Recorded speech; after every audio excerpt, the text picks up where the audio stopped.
আসসালামু আলাইকুম।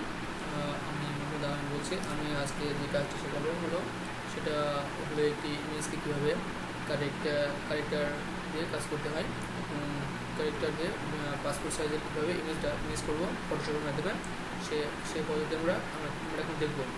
তো চলুন আমরা এখন দেখি কীভাবে সেই পদ্ধতি কাজ করতে হয় এবং আমি যেভাবে দেখাবো A to Z প্রথম থেকে শেষ পর্যন্ত যে আপনি কীভাবে কাজটি করবেন। তো যে ইমেজটি আপনি সেই কাজটি করবেন সেই ইমেজটি অবশ্যই ফটোশপের উপরে রাখবেন। এখন আমি আপনাদের এটা দেখাবো। আমি এই ইমেজটির কাজ করব এবং কাজ করে আপনাদের এখানে দেখাবো। ইমেজটি ফটোশপের উপরে রাখবেন।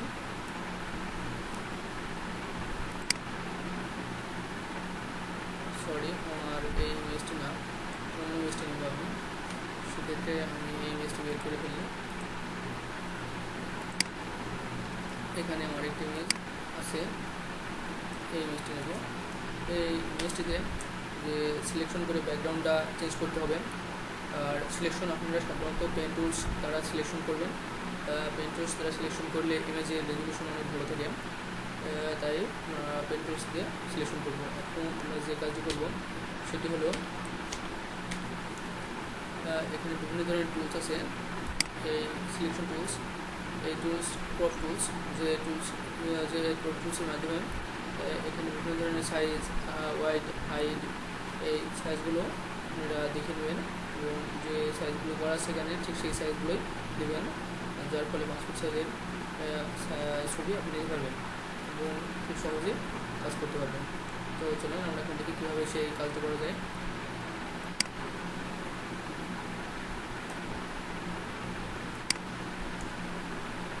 করে আপনার একটি ছবি নিলেন, ঠিক হয়ে গেছে, মনে করতে পারেন আপনার চোখের আন্দাজে যেটা হবে সেটা করতে পারেন। আমি একটা নিলাম, মোটামুটি এটা নিলাম সাইজটা। নেওয়ার পর এখন যেটা করবো আমরা সেটা হলো কন্ট্রোল ইন্টার প্রেস করবো। কন্ট্রোল ইন্টার প্রেস করার পর ছবিটা যখন এই পর্যায়ে আসবেন, এখন তারপর আমরা যেটা ব্যবহার করব সেটা হলো একটি ফাইলে যাব। ফাইলে যাব কন্ট্রোল N, একটি পেজ নেব। এখানে পেজ নাম্বারটা প্রিন্টার পেজ অনুযায়ী দেবেন, যেটা হবে সেটা। এখানে আমি সামথিং দিয়ে দিলাম,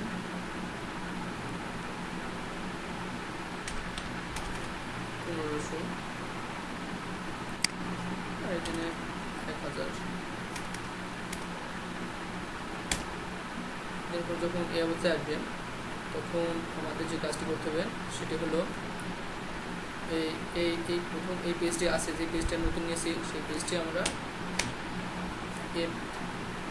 প্রেস করব, যার ফলে পেজটি এমন ছোটো হয়ে যাবে এবং নিচের পেজটি উঠে আসবে। নিচের পেজটির কাজ করতে হবে এখন, সেটা হলো এখানে রেক্টেঙ্গুলার টুলস আছে, যে টুলসের মাধ্যমে পুরো ইমেজটি সিলেকশন করা হয়। ইমেজটি সিলেকশন করা হলো, এখন এই ইমেজটিকে কপি করবেন। কন্ট্রোল C, কপি করার পর F প্রেস করবেন। F প্রেস করার পর আমরা যে নতুন পেজটি নিয়েছি সেই নতুন পেজে কন্ট্রোল V ছবিটি পেস্ট করবেন। এবং পেস্ট করার পর যে কাজটি করতে হবে সেই কাজটি হলো এই ইমেজটিকে কীভাবে সরিয়ে ঠিক প্রিন্টার অনুযায়ী প্রিন্ট করা যাবে। তাই এখন আমরা সেটা দেখব, যেটা হলো এই টুলসের মাধ্যমে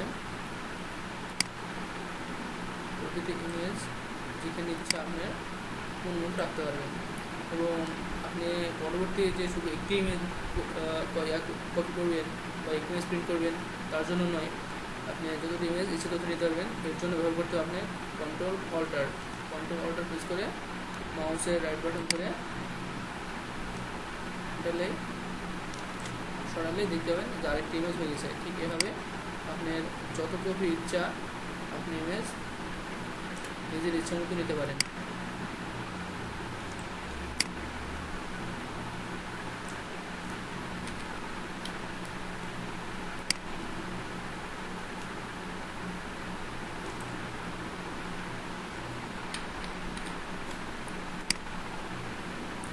এখানে আমি কিছু কপি নিয়ে নিলাম আমার ইচ্ছা মতো। আপনাদের কাজের সুবিধার্থে আপনাদের যত কপি ইচ্ছা তত কপি নিয়ে নেবেন। ঠিক এভাবে আমরা এই কাজটি সম্পন্ন করতে পারি। ধন্যবাদ সবাইকে।